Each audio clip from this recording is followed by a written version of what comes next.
to can you imagine having to uneliminate a team? Facing elimination, bottom row. These teams, if they lose, they're out. Really? Yeah. If they lose, they're out.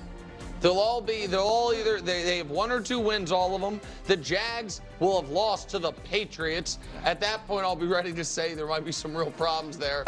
The Rams, I like the Rams' talent, but they're so injured. They're coming off the bye. They have 1 win. If they fall to 1-5, they're out. The Saints, it will be their 5th straight loss. And the Giants, the wheels are coming off that bus. They just lost Andrew Thomas, sadly, for the year to a foot injury. I mean, Brian Dable seems to be getting more and more frustrated. They're facing elimination. Next one, same caliber, different conversations. Jet fans are like, how dare you lump us in with what? These other 2-win teams that do one thing really well, that have legitimate some dysfunction, but some talented players. And for the Dolphins, you almost feel bad because they have an excuse. Their quarterback's hurt. For the Cardinals, they have a potentially really good offense, but just not enough talent on defense. And then there's the Jets, who are, of course, the only team of this group to make a panic trade or fire their coach. But no, they deserve to be thought of better than the Cardinals. Why? Why? Because the Jets have beaten the Titans and the Patriots, and the Cardinals, their wins have come against, oh yeah, they did beat the Niners. They have some good ones. Okay, next. Mid. Oh! Or as Brew would say, Brew, what would you say? Common. Common for the cow. Common. Brew, I like you're right about that, but I did kind of trick you there because that includes your Eagles. That middle team should not be on. That is correct. Philly deserves as much as Dallas does. And again, it's all a matter of perspective, right? Colts fans are like, all right, yeah, that's true. We'll take it. Like, no problem. Mid, right, mid. You got 3 wins. They all have 3 wins. They all have a few blue chip players, but don't have the overall depth of the roster that you can feel great about. The Colts, it's more a question of the quarterback overall than anything else, but that's where they're at. Next. Well, Dallas Cowboys fans, your savior, Nick Wright, who's been saying that they're a top team, has brought you down. You guys have all year been telling me how amazing the Cowboys are. And also, when I said, oh, I think this team is still better, even though they beat them or whatever. And now Nick still has the Steelers above the Dallas Cowboys, even though the Cowboys beat them. And it's just pretty funny when you think about who the Cowboys actually beat and who they've lost. They've lost to a team that's about to be eliminated. They beat multiple teams that were eliminated or are about to be eliminated, again, according to Nick's tiers. So, yeah, just, what are you going to say? What is that? What is that Nick's take when it's first, second, or third? Take 1, take 2, take 3. When it's when you're right, but it just takes time for it to be right. I think that was what my take was about the Dallas Cowboys. I do think that the Eagles, I think it's fair that the Eagles and the Cowboys are on the same tier, although I do believe that the Eagles are better, but not in a way, mainly because of coaching more than anything, but not in a way that I could be like, that's ridiculous, the Cowboys shouldn't be on the Eagles level, like, because the Eagles have not played good enough this season so far. But I do believe that the Eagles are better than the Cowboys. I do believe that they're better than the Colts as well. I think they're better than all the teams that they have below them, of course. So I'll wait to see kind of, what some of the other teams. Coach, this is for you. Old school football. We're going to lead with who's the star of our team? Our coach.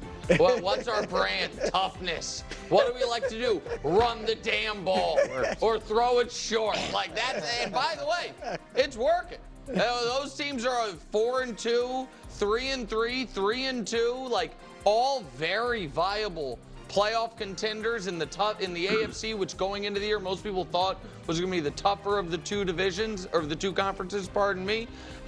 But they're just playing kind of a throwback version. Next, offense has to carry them. Every game you don't score 28, you're probably going to lose. I know the Bengals just won a game not like this, but in general, that's what it's going to have to be. All of these teams have expended their resources and their money on the offensive side of the ball, which means they need that side of the ball to get them their victories. They don't have enough talent on defense. The Seahawks are trying to change that with Mike McDonald, but it hasn't really come around. The Bengals don't have the personnel, and the Falcons, despite the addition of Matthew Judon, Wilds might have been on to something that he wasn't going to be that big of a difference maker for them. Still love the red sleeves, but the offense got to carry them. The games have to matter. Listen, Washington and Tampa Bay must be respected as legitimate contender-adjacent teams. They have to. It's not only what their record is, it's who they've beaten. It's how good they have looked. It's that if we removed our priors from before the year, we would say these are excellent teams. Yeah. They both have veteran head coaches. I understand for Washington, it's a new head coach, but he has been to a Super Bowl. Todd Bowles been a coach multiple times in this league, done a good job. And the Bills, I know people were down on them coming into the year. But Josh has cleaned it up, even if he's not as explosive. And the Niners, despite some tough losses, I think we all have seen the ceiling of that team. So that's where they are. Okay, we got a little bit more to work with here. Okay, first off, I'm definitely elevating the Eagles above the Steelers and the Broncos for sure, and above the Seahawks, quite frankly. I would not put the Bucs on the level as the Bills, the Commanders, or the 49ers. I think the Bucs are below that for sure. I understand that the Buccaneers beat the Commanders. It was Jaden Daniels' first game ever. Okay, those are going to happen just like how the Cowboys beat the Steelers, and yet the Steelers are above the Cowboys, so it doesn't matter who, necessarily what the head-to-head is. Because again, and that's also the reason why I also elevate the Eagles, because the Eagles only have one easy win against the Browns. All their other wins are against top teams in the NFL. Well, they beat the Saints, so that's another, below team. But at that time, the Saints were significantly better. Now, they've dealt with some serious injuries, especially to Derek Carr, their literal quarterback. And they were right there with the Falcons. That was a tough one. And I still think that the Bengals are still a legitimate team as well. And so I do agree, right? Offense has to carry them. Although I don't know if that's 100% fair necessarily about the Falcons per se in terms of that, in terms of that little tagline. But yeah, I mean, I'm just, it's tough for me to see because again, if you said they're playing the playoffs right now, and obviously the Bills are in the AFC, but let's just say there was a playoff game and it's the Bills versus the Bucs, the 49ers versus the Bucs, Commanders versus the Bucs. It's like I'm picking those teams over the Buccaneers without a doubt. I'm picking the Bengals over the Buccaneers right now. Right? Like that's why I would elevate those teams and bring down the Buccaneers. It's not to say that the Buccaneers are this awful team, but there's just other teams that I have tremendous amount of trust in. The Buccaneers almost blew the game versus the Saints with a backup quarterback. Okay? I mean, they were very fortunate to have the one guy just get concussed and drop the ball on offense, and then they were able to run it back for a touchdown, and then Spencer Rattler, the backup quarterback for the Saints, was turning the ball over. It's very fortunate those things happened, so let's be serious here. They also beat an Eagles team that was rocked by injuries, so it's not really that impressive. Then they beat the Commanders, who had, again, the first start of Jaden Daniels' career. Okay, so that's an easy win. The best win they had was against the Lions, and the Lions clearly played awful. They clearly did not play good. And so I'm not trying to take away that win from the Buccaneers, but the Lions did not play good. The exact reason why, again, Nick would have the Steelers above the Cowboys. The Steelers did not play a good game offensively, and that's why the Cowboys were able to win, even though Nick clearly thinks that the Steelers are indeed actually better than the Cowboys. So it's just, inconsistent. Next group. It's just the NFC North, guys. And those are 4 of the 7 best teams in football right now. You can make an argument for any of these 4 teams really in any ranking within the division. As for the Bears' argument would be, once the quarterback got the rookie jitters out of the way, they've been awesome on defense and on offense. The Packers' argument is, we went 2-0 with our back. Argument is, literally, LeVar Ball never lost. Sure. And the Lions' argument is, we have the highest ceiling of any of these 4 teams despite the Aiden Hutchinson injury. Next, top tier. Now, again, Nick said the games have to matter. Well, then the Lions dominant win over the Cowboys. The fact that the Minnesota Vikings are literally undefeated, beating teams like the Packers, the 49ers, right? Like those things have to matter. You can't put them the Lions and the Vikings on the same level as the Bears. You just can't. You absolutely positively fundamentally cannot. And I'm not putting the Bears above the 49ers or the Bills for that matter either. I'm just not going to do it. The Packers and the Bears together makes sense to a degree, mainly because of what happened with Jordan Love. We still don't have a true confident understanding of who the Packers are because of the Jordan Love injury. Now, again, that's almost going to be a true thing of the past. Like moving forward from this point on, no matter how they start to play, you can't really blame the injury unless like he's clearly like, you know, not 100%, but he seemingly is 100%. And now he's going to have played enough games this season where you can't say, oh, it was just rust or, you know, he's trying to trust his knee, whatever it may be. So I think moving forward now, evaluating who the Packers are will be a lot easier to kind of figure out, you know, who is this team. But they went toe-to-toe with the Vikings. I know it wasn't a pretty game and it got ugly very early on, but then they kind of made their comeback, and and Jordan Love especially has been significantly better from that point forward. So I would feel more comfortable putting, honestly, probably the Bears and the Commanders in their own group together. Maybe the Bears, the Commanders, and actually, I'll go back and put the Bucks there, and actually put them in their own tier, and I would move the 49ers and the Bills up, and I would keep the Minnesota Vikings and the Lions up as well. And then again, the Packers they're kind of floating in between in that regard, honestly. Like I feel like they're about to enter the party with the Lions and the Vikings, but they do have to just get a few more games with actual Jordan Love under their belt. Contenders. I disagree with Brew only in this regard. Brew, I think, believes that the Ravens are a notch above of Houston. Yep. I don't see it that way. I think they are on the same plane right now, but I think they're both well coached. I think they both have questions on defense, but enough splash playmakers that can do it. Quarterbacks playing out of their mind. Enough weapons on offense for Houston. It's more on the outside. For the Ravens, it's more Derrick Henry-ish. And then last but not least, rested and disrespected. Coming off a bye and an underdog despite not having lost since Christmas Day 2023. You're back-to-back defending Super Bowl champion Kansas City Chiefs. Go ahead, Coach. Well, you were obviously bringing sexy back last night. Okay, thank you. While the committee was being overserved in this evaluation right there, and just tuned it in. Overserved. It's disappointing where you have the Lions. Oh, the Lions to me need to be in that top tier contenders list. And let's just look at last week. So Baltimore and Houston, they beat up on a couple rookie quarterbacks, while the Detroit Lions went in and embarrassed the highest paid player in the NFL. Okay, so there's that. And then let's take a look at where they are in terms of the most important statistic. Okay, points. Okay, points per game, rank. Lions are first, Ravens are fourth, Houston's 14th. How about how many points they're allowing?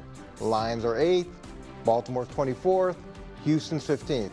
But the quarterbacks, right? The next argument's going to be the quarterbacks are so different. Well, it's probably going to be the quarterbacks. So let's just take a look at where they are in terms of quarterbacks. Completion percentage. Goff is the highest TD and interception. He's the worst. It's a little bit higher for Lamar. Interception the same for Stroud. Passer rating, he's second. But you can see they're all really, really close. So to put Detroit not in the top contender list is obviously a function of you spending your night at a concert as opposed to really digging in and doing the work and trying to figure out where teams belong. Okay, so the personal shots don't need to be. Well, I'm just saying. And I checked my phone like 16 times yesterday. I didn't get an invite. Everybody else at the show was invited. All right, so 2 points. One is it would be kind of odd to have a tier called the NFC North and to not have the Lions in it. That's first. That's true. But more importantly, make the right tier. More importantly is this: if the Ravens or the Texans had this past weekend lost for the season, the second most important player on their team I would, take that into account. It's unfortunate, and I feel sick for Aiden Hutchinson, but I think that it is the single most impactful injury in the NFL this season that a contending level team has suffered. Like, I guess the Lions should probably cancel the rest of no, the it's not. No. Nobody said they should cancel the rest of their season. The point is that I don't think that they are going to be able to stay top 8 in the league in points per game allowed without a pass rusher that has created half their sacks and half their total pressures for the team. I think the Lions are excellent. The committee thinks they might be, as high as the 4th best team in the league, but I think that Hutchinson injury is devastating. So you can't. I couldn't have them quite on the same level as Baltimore and Houston. Coach, you'll like this. Jets, Jets. Will not like that. Why would Coach like Coach does not like the Jets. He picked them to win the division. Yeah, you're right. I'm not saying they got to make a huge jump, but they should be at least on the mid-level, and maybe, and I know it doesn't fit the name, old school football, but maybe even on that level. All right, sorry, it cuts off there. But okay, so Brew wants the Jets a little bit higher on that old school level, which I think would actually be kind of fair. We got to see what they do with Devontae. I think the Jets will be significantly better with Devontae, and I'm very intrigued to see what that offense looks going, especially now that they have some time under their new play caller. I don't know if he's just a play caller, if he's also going to be designing play. I'm still kind of confused with how that's kind of gonna unfold.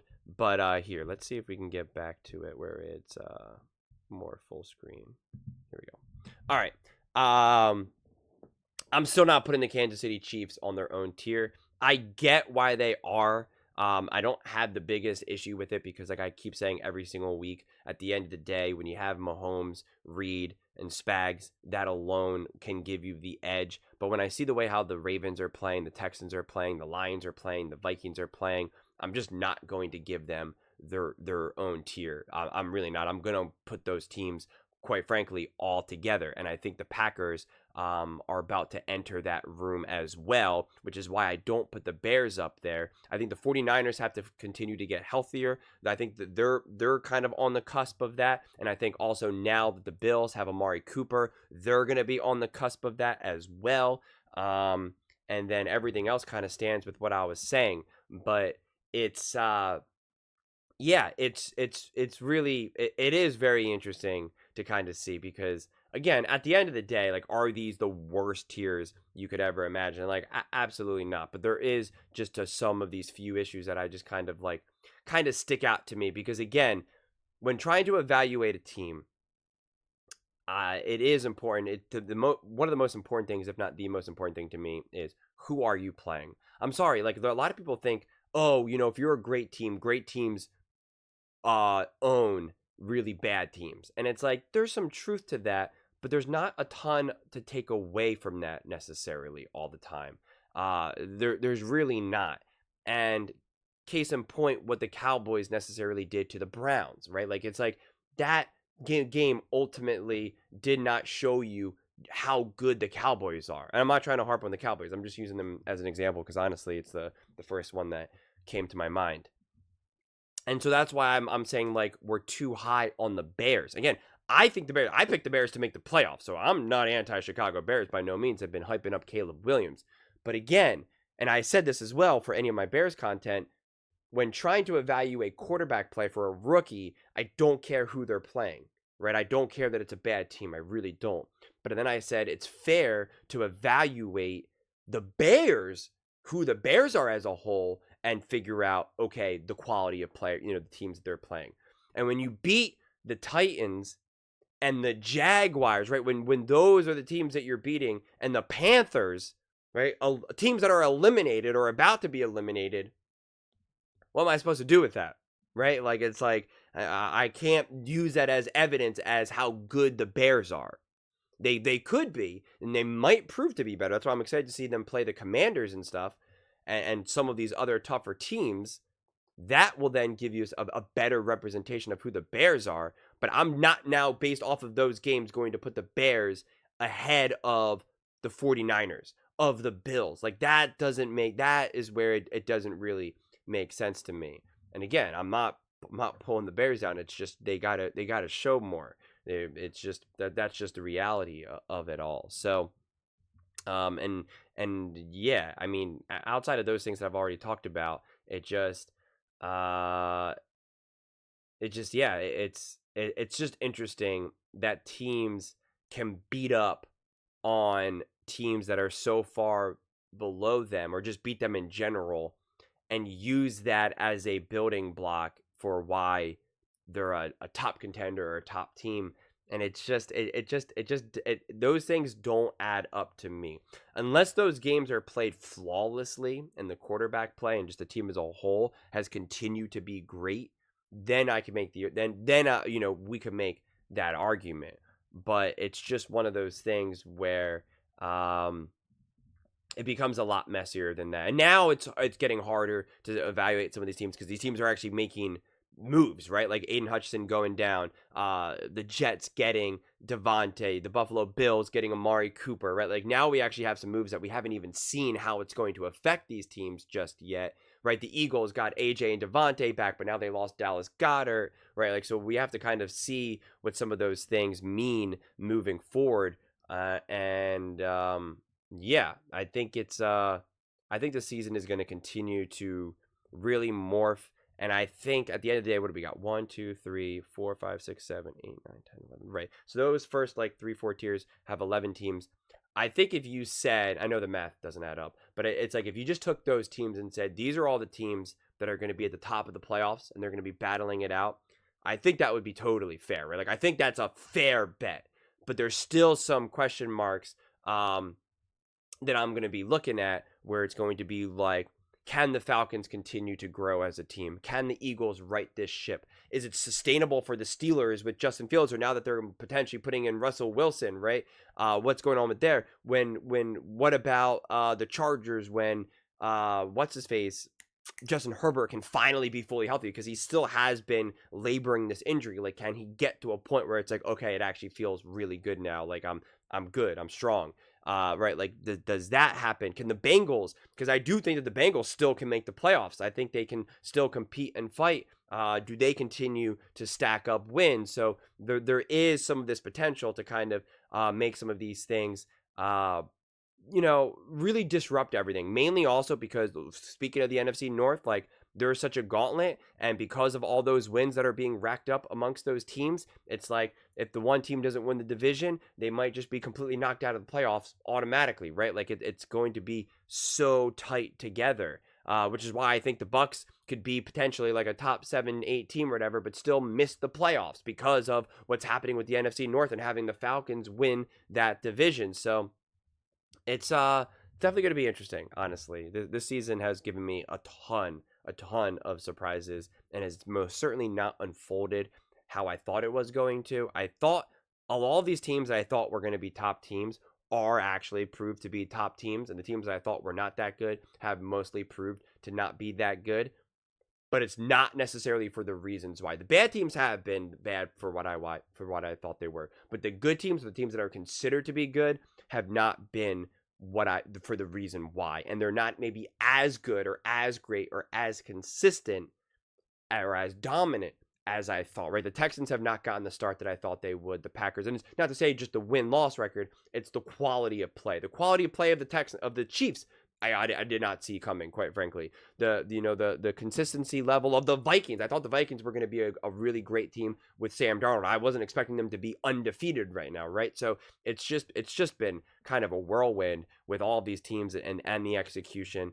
And now we're kind of at the perfect point for maximal confusion for these teams, right? Because we're heading into week 7. So majority of these teams played 6 games outside of some of the bye teams and stuff.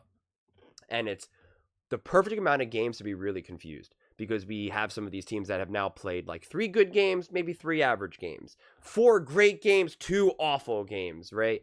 5 great games, 1 really, really shockingly awful game, right? And it's like, it's enough data now to be like, I don't know, was that an outlier game? Is that a trend? Ooh, they were playing really good those first 3 games, and now not so much. Like, is that a trend? Like, so it's the perfect time to be maximally confused, right? Like, I've seen 5 average games from the Chiefs, or 4 average games, considering how we want to count the Saints. But it's like, is that misleading actually, right? Is Patrick Mahomes about to go on one right now, right? Like, is that going to be the case? Are they going to get that offense really clicking? And now Travis Kelce, because he is older and more distracted, it just takes him a few weeks to kind of get into the rhythm of the season. And now he's going to rewind the clock back, right? The Ravens, yeah, they got off to a somewhat rocky start those first 2 games, but it was like, that's nothing. They figured out Derrick Henry. That's unlocked. Lamar Jackson is motivated. Let's go, right? The Minnesota Vikings are 1000% not fool's gold. They're going to continue to be dominant. If they beat the Lions, they have a true potential to go 10-0, 11-0, and 12-0. Like, they could just keep stacking up wins. Like, it's fully possible. The 49ers, I think they're 3-3, if memory serves me correctly, or 3-2, I forget what it is. Like, they got off to a somewhat different start than they originally anticipated. And is it really kind of like, no, we're still the dominant team in the NFC. Yeah, we weren't perfect, but like, we got Debo, we got Ayuk, we got Shanahan, we got Purdy, we got all these guys. Let's go. And Christian McCaffrey will be coming back. Like, all of those things are possible right now. But considering we have kind of this perfect combination of games for pretty much every single team, I think we're in a position to be maximally confused, which is why these next 3-4 weeks or so is when it's really going to shape up. Because now we're like, if the Lions continue to play really great and dominant, we could say, okay, the game versus the Rams and the Bucks, those were definitely outliers, right? Oh, the Kansas City Chiefs keep winning, or now their offense has really stepped up. We could say, okay, the Chiefs are definitely scary. They continue to be dominant. They're not losing. The Ravens, if they have another bad game, if they lose to the Buccaneers, right? If they lose, I think they played the Bucks. If they lose to the Bucks, you could be like, all right, I don't know, how good are the Ravens right now? Or if the Bucks win that game and Derrick Henry and Lamar Jackson are balling out, it's like, all right, actually, yeah, I know the Bucks have beat a couple bad teams, but hey, they're actually significantly better than I thought. Like, it's just these next 3-4 weeks, I think we're really, really going to finally solidify who on earth are these teams, and it's about to get juicy, man. It's about to be fun. But those are just my thoughts. I'd absolutely love to hear yours. What do you guys all think about Nick's tiers heading into week 7? Let me know in the comments below. I read every single comment, so whether you agree with me or disagree with me, either way, let's get in some discussions, let's get in some fights, but ultimately, let's just have some fun. And please do consider subscribing. We are building an amazing community here, and I'd absolutely love to see you part of it. I want to build something that we all genuinely feel connected to, something that we're really excited to be part of. I think we're well on our way to doing it. And please don't forget to give this video a thumbs up, as it really does help with the visibility and the algorithm. Thank you so much. See you next time.